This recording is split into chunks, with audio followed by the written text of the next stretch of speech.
좋은 날입니다. 오늘도 말씀 안에 승리하는 하루 되시기를 기도하겠습니다. 오늘 생명의 산 본문은 요한복음 18장 1절부터 14절입니다. 오늘 본문에서는 예수님께서 겟세마네 동산에서 유대인들에게 붙잡히시고 끌려가 신문 받기 시작하시는 모습이 나옵니다.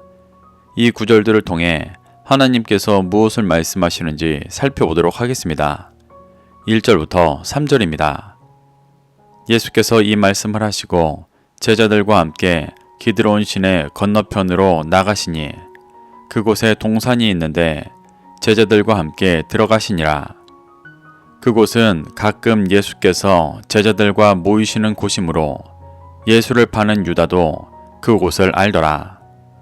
유다가 군대와 대제사장들과 바리새인들에게서 얻은 아랫사람들을 데리고 등과 횃불과 무기를 가지고 그리로 오는지라.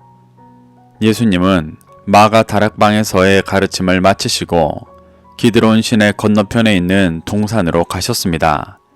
이곳은 마태, 마가, 누가 복음에 나오는 겟세마네 동산으로 예수님께서 심한 고뇌의 기도를 하셨던 곳이었습니다. 마태, 마가, 누가 복음에는 이 겟세마네의 기도를 자세히 다루고 있는데 요한복음에서는 그 기도를 생략하고 있습니다. 이는 예수님의 인성적인 측면이 아니라 신성을 강조하기 위함이었습니다. 예수님은 십자가에 달려 죽임당하시는 말씀을 이루시기 위해 숨지 않으시고 자신을 팔기 위해 나간 유다가 알고 있는 겟세마네로 가셨습니다. 예수님은 그곳에서 기도하셨고 말씀에 순종하기를 구하셨습니다. 그러자 유다가 군대와 유대 종교 지도자들에게서 얻은 아랫사람들을 데리고 횃불과 무기를 가지고 예수님을 잡으러 왔습니다. 여기서 말하는 군대는 로마의 군대를 말합니다. 당시 유대 사회를 통치하던 로마의 권력과 유대교의 권력이 모두 예수님을 잡기 위해 온 것입니다. 이들이 횃불을 들고 온 밤 시간은 영적인 어둠의 시간이었음을 보여줍니다. 이들은 깊은 영적인 어둠 속에서 살아가며 진리의 빛으로 오신 예수님을 죽이려 하고 있는 것입니다. 4절부터 6절입니다. 예수님께서 그 당할 일을 다 아시고 나아가 이르시되 너희가 누구를 찾느냐? 대답하되 나사렛 예수라 하거늘 이르시되 내가 그니라 하시니라. 그를 파는 유다도 그들과 함께 섰더라. 예수께서 그들에게 내가 그니라 하실 때 그들이 물러가서 땅에 엎드러지는지라. 예수님은 십자가에서 고난받으실 일을 다 아시면서 이를 피해 숨지 않으시고 오히려 자신을 잡으러 온 이들에게 너희가 누구를 찾느냐고 물었습니다. 그리고 나사렛 예수를 찾는다고 대답한 그들에게 자신이 그 예수라고 대답하셨습니다. 그러자 예수님을 잡으러 왔던 로마 군대와 유대인들이 땅에 엎드러졌습니다. 이 모습은 예수님께서 고난을 피하지 않으시고 순종하시는 모습과 그런 신적 권위에 압도되어 넘어지는 이 세상 군대의 무력한 모습을 보여줍니다. 또한 예수님의 십자가의 죽음이 실패와 패배가 아니라 예수님께서 하나님의 뜻을 이루기 위해 자발적으로 희생하신 성공과 승리였음을 보여주고 있습니다. 7절부터 9절입니다. 이에 다시 누구를 찾느냐고 물으신데 그들이 말하되 나사렛 예수라 하거늘 예수께서 대답하시되 너희에게 내가 그니라 하였으니 나를 찾거든 이 사람들이 가는 것은 용납하라 하시니 이는 아버지께서 내게 주신 자 중에서 하나도 잃지 아니하였사옵나이다 하신 말씀을 응하게 하려 함이로라. 예수님은 땅에 엎드러진 자들에게 다시 누구를 찾느냐고 물으셨고 나사렛 예수를 찾는다는 대답에 다시 한번 자신이 그라고 대답하셨습니다. 여기서 유대인들이 예수님을 나사렛 예수라고 부르는 이유는 그 호칭이 나사렛에서 성장하셨던 예수님을 부르는 호칭이기도 했지만 더 의도한 것은 나사렛에서 선한 것이 나겠느냐라는 말에서 알 수 있듯 유대교의 중심인 예루살렘에서 제대로 배운 자가 아니라 작고 특별할 것이 없는 시골에서 자라난 별 볼 일 없는 자라고 격하하는 의도였습니다. 하지만 그들의 의도와 다르게 나사렛 예수라는 말은 이사야 11장 1절에서 한 가지의 원어인 넷제르를 의미하며 말씀을 성취하시는 메시아이심을 드러내는 표현이었습니다. 이렇게 요한은 유대인들이 악한 의도로 부르고 있는 호칭을 통해서도 예수님께서 십자가를 지실 메시아이심을 드러내고 있음을 보여주고 있습니다. 예수님은 자신을 잡아가고 제자들이 가는 것을 용납하라고 말씀하셨습니다. 이는 예수님께서 17장 12절에서 기도하신 말씀을 성취하기 위함이었고, 이들이 흩어져 예수님의 죽음과 부활, 승천과 성령님의 임재를 경험하는 과정에서 진리를 깨닫고 예수님만의 진리의 빛을 비추는 삶을 살아갈 수 있도록 인도하시는 것이었습니다.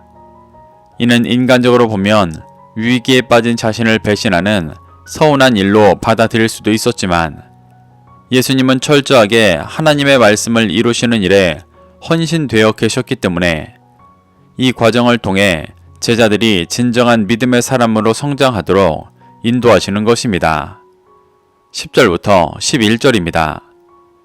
이에 시몬 베드로가 칼을 가졌는데 그것을 빼어 대제사장의 종을 쳐서 오른편 귀를 베어버리니 그 종의 이름은 말고라. 예수께서 베드로더러 이르시되 칼을 칼집에 꽂으라. 아버지께서 주신 잔을 내가 마시지 아니하겠느냐 하시니라. 시몬 베드로는 예수님을 잡아가려는 대제사장의 종을 쳐서 오른편 귀를 베어버렸습니다. 이 행동은 인간적으로 보면 예수님을 지키고자 하는 의리 있는 행동으로 볼 수 있었지만, 실상은 자신을 부인하며 말씀을 이루어가려 하시는 예수님의 말씀을 믿지 못하고 자신이 바라고 원하는 메시아의 모습을 지키려는 육신의 행동이었습니다. 제자 중에서도 수제자였던 베드로의 이 행동은 개인의 행동만이 아니라 다른 제자들의 중심까지 대변하는 것이었습니다. 이렇게 예수님께서 가르쳐 주신 말씀과 행하신 일을 아직도 온전히 깨닫지 못하고 있는 것이 제자들의 현실이었습니다. 그래서 예수님은 베드로에게 칼을 칼집에 꽂으라고 명하시며 자신이 하나님께서 주신 고난의 잔을 마시지 못하도록 방해하지 말라고 말씀하셨습니다. 예수님도 육을 입고 오셔서 십자가에서의 죽음이 괴롭고 피하고 싶은 시간이셨지만 오직 말씀에 순종하며 모든 죄인을 구원하는 길을 이루어가고 계신 것입니다. 12절부터 14절입니다. 이에 군대와 천부장과 유대인의 아랫사람들이 예수를 잡아 결박하여 먼저 안나스에게로 끌고 가니, 안나스는 그 해의 대제사장인 가야바의 장인이라. 가야바는 유대인들에게 한 사람이 백성을 위하여 죽는 것이 유익하다고 권고하던 자로라. 예수님의 확고한 의지에 예수님을 잡으러 온 로마의 군대와 유대인들이 예수님을 잡아 결박하여 먼저 안나스에게 끌고 갔습니다. 당시 대제사장은 가야바였지만 종교 권력은 여전히 전 대제사장이었던 장인 안나스에게 있었습니다. 본래 대제사장은 종신직이었지만 당시 대제사장의 자리는 로마와 정치적 이해관계 속에서 종교적 혜택을 누리는 자리였기 때문에 자주 교체되었습니다.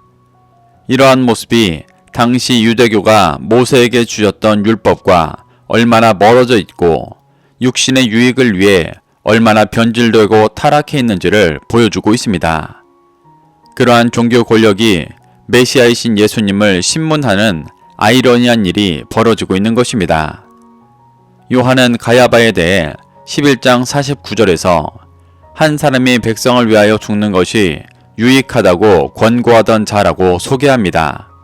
이 말은 예수님이 죽어 로마에게 반란했다고 공격당하지 않는 것이 모든 유대인들을 위해 유익한 일이라는 의미였습니다.